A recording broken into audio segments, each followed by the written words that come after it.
नमस्कार मित्रों, जय श्री महाकाल। आज का विषय है चंद्रकला अप्सरा साधना।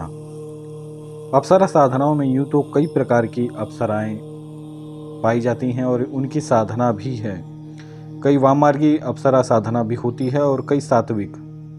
तो आज का जो विषय है वह चंद्रकला अप्सरा साधना है, जो कि केवल एक दिन की साधना है और एक दिन में आप सभी को चंद्रकला अप्सरा की आंशिक सिद्धि प्राप्त होती है। जिन साधकों के पास दिव्य दृष्टि होती है या जिनकी आंशिक रूप से दिव्य दृष्टि जागृत होती है, यानी कि जिन्हें आंख बंद करने पर कई बार देवी देवताओं के हल्के झलक या फिर यह कहें कि हल्के दर्शन होते हैं, ऐसे साधकों को इस साधना में आज्ञा चक्र में चंद्रकला अप्सरा के दर्शन होंगे। और जिन साधकों के पास दिव्य दृष्टि नहीं है या जिनकी हल्की सी दिव्य दृष्टि भी जागृत नहीं है, ऐसे साधकों को केवल अनुभव होंगे। अनुभव में आपको कई प्रकार के अनुभव हो सकते हैं, जैसे अप्सरा के पायल की झनकार आपको सुनाई देना, अप्सरा की मधुर वाणी आपके कान में सुनाई देना। कई बार ऐसा लगेगा कि कोई शक्ति आपके कान में फुसफुसा रही है, आपसे बातें करने की चेष्टा कर रही है। या फिर यह भी हो सकता है कि आपको ऐसा लगे कि कोई शक्ति आपको आपके मन के द्वारा आपसे बात कर रही है। तो इस प्रकार के अनुभव पाए जाते हैं। और कई बार ऐसा भी चमत्कार होता है कि जिस साधना कक्ष में आप सभी साधना करते हैं, वहाँ पर आपको पायल की आवाज़ आएगी और साथ ही साथ वो पूरा कमरा फूलों की खुशबू से भर जाता है। ऐसे अनुभव केवल एक दिन की इस चंद्रकला अप्सरा साधना में पाए जाते हैं। यह जो साधना है ये शावर मंत्र की है और पूर्ण रूप से एक जागृत शावर मंत्र मैं आप सभी को दे रहा हूँ इस साधना में। इस साधना को करके आप सभी केवल एक दिन में अप्सरा के अनुभव भी प्राप्त कर सकते हैं और अप्सरा की सिद्धि भी प्राप्त कर सकते हैं। इस साधना को करके साधक धन संपत्ति प्राप्त कर सकता है, जीवन में आने वाली किसी भी कष्ट या फिर कठिनाई को नष्ट कर सकता है चंद्रकला अप्सरा की शक्ति से। और जब आपको इस अप्सरा की सिद्धि प्राप्त हो जाती है, उस दिन से आपके जीवन में जो भी कमजोरियां होती हैं या कुछ ऐसे समय आपके यदि चल रहे हों कि जिन दिनों आपको ज़्यादा से ज़्यादा नुकसान ही केवल हो रहा है, जैसे कई बार व्यक्ति कहते हैं कि आजकल हमारा समय खराब चल रहा है, ऐसे समय के व्यक्तियों को चंद्रकला अप्सरा की साधना करनी चाहिए, क्योंकि यह जो अप्सरा है ये आपको सौभाग्य की प्राप्ति करवाती है। ये आपके सौभाग्य को बढ़ाएगी और आपके दुर्भाग्य को खत्म करेगी। यदि आपके भाग्य में धन संपत्ति नहीं है तो ये स्वयं से ही आपको धन प्रदान करती है। ये आपको धन प्रदान करने के लिए अलग अलग रास्ते खोलेगी आपके जीवन के। यदि आपको नौकरी नहीं मिल रही है तो किसी न किसी तरीके से आपको नौकरी प्रदान करेगी।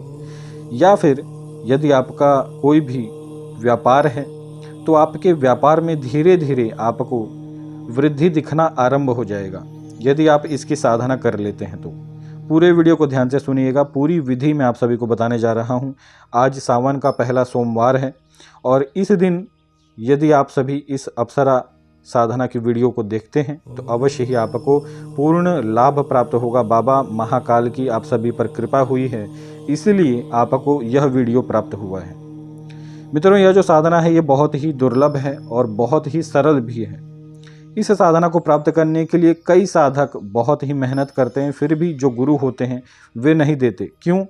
क्योंकि एक दिन की यह जो साधना पद्धतियां होती हैं, कई बार साधक इनका दुरुपयोग करते हैं। शक्ति जब उन्हें प्राप्त हो जाती है तो वे कई बार इस शक्ति का दुरुपयोग भी करते हैं। जैसे आप सभी इस अप्सरा की सहायता से किसी भी व्यक्ति को अपने वश में भी कर सकते हैं। यह जो अप्सरा है ये वशीकरण भी करती है। यदि आप इस मंत्र को सिद्ध कर लेते हैं, आपको अप्सरा की सिद्धि प्राप्त हो जाती है, तो उसी दिन से आप किसी भी व्यक्ति के ऊपर वशीकरण जैसे कर्म कर सकते हैं। वशीकरण करने का भी कर्म मैं आपको इस वीडियो में बताऊंगा। पूरी वीडियो को ध्यान से सुनिएगा, तभी आपको कुछ समझ आएगा। इस साधना को आप सभी किसी भी शुक्ल पक्ष के अष्टमी के दिन भी आरंभ कर सकते हैं और साथ ही साथ किसी भी उत्तम पूर्णिमा वाले दिन भी आरंभ कर सकते हैं। इस साधना को आपको एकांत कमरे में करना है या फिर अपने घर के छत पर करना है। रात्रिकालीन साधना है। आपको रात्रि 9 बजे सामग्री जो है अप्सरा की, जो इस साधना में थोड़ी सी सामग्री भी लगेगी, उस सामग्री को आपको लेकर आना है। सामग्री क्या है?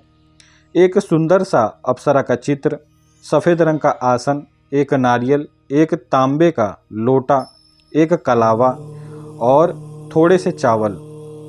इन सभी सामग्रियों के साथ साथ आपको एक स्फटिक की माला भी खरीदनी है और जिस स्थान पर आप सभी साधना करेंगे उस स्थान में उत्तर दिशा की ओर आपको एक बाजोट स्थापित करना है और उस बाजोट के ऊपर आपको सफ़ेद रंग का आसन सर्वप्रथम स्थापित करना है। इसके बाद आपको अप्सरा का जो चित्र है उसे स्थापित करना है और उसके दाहिने तरफ आपको चावल के ऊपर कलश को स्थापित करना है। याद रहे, कलश में आपको जल भरना है, 1 रुपये का एक सिक्का डालना है पानी में और साथ ही साथ आपको थोड़े से पुष्प डालने हैं, हल्दी डालनी है और कमल गट्टे के जो बीज होते हैं वह भी डालने हैं। इसके बाद आपको नारियल स्थापित कर देना है। नारियल स्थापित करने के बाद आपको जो शाबर मंत्र है उसका 11 बार उच्चारण करना है नारियल को पकड़ के। याद रहे, कलश स्थापित करने के बाद आपको इस मंत्र को पढ़ना है कलश को छूते हुए। इस क्रिया को करने से, यानी कि जब आप 11 बार मंत्र उच्चारण करेंगे तो वह कलश जागृत हो जाएगा। अप्सरा की जो शक्ति है वह उस कलश में स्थापित हो जाएगी।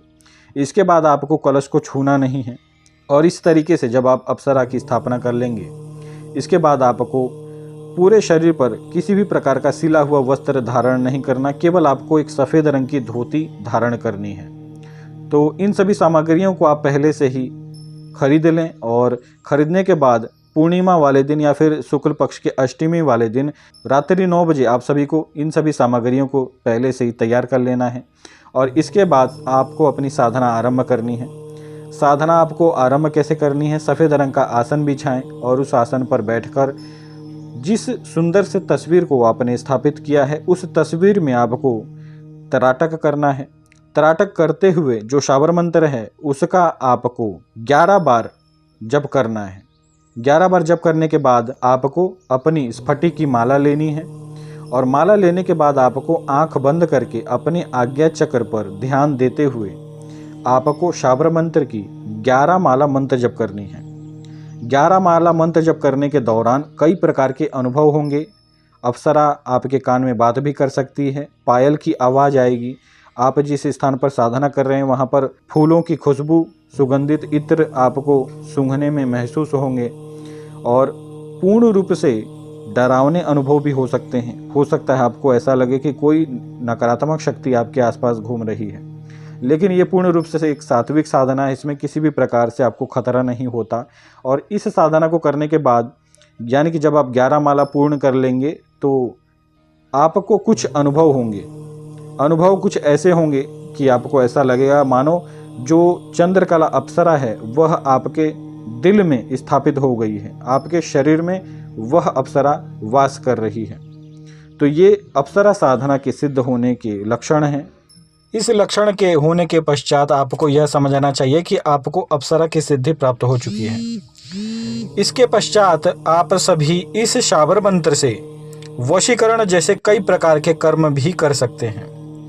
इसका जो वशीकरण विधान है वह बहुत ही गुप्त है और इसके वशीकरण विधान को जानने के लिए आप सभी को मुझसे संपर्क करना होगा।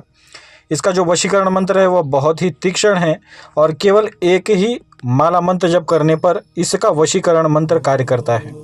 तो आप सभी मुझसे संपर्क कर सकते हैं। आप सभी को विधि विधान सभी जानकारी दे दी जाएगी। जय श्री महाकाल।